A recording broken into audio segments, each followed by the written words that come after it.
મનસ્વીનો. મનસ્વીનો એટલે મનથી ધારેલી કલ્પનાઓ પૂર્ણ થાય જેની, એવા માનસિક સંકલ્પવાળા.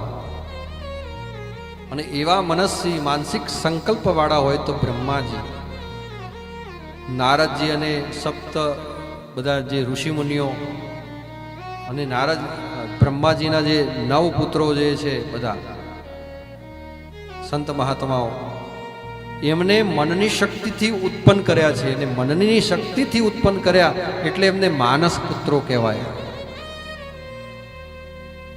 જે મનથી પોતાના કાર્યો ચલાવી રહ્યા છે અને કાર્યભાર ચલાવી રહ્યા છે. જે એમની પાસે શરીરથી મહેનત નથી કરતા, પણ ખાલી મનથી મહેનત કરે છે. એક યોજના બનાવે છે અને એ યોજના બનાવી અનેક લોકોને કામે લગાડે છે.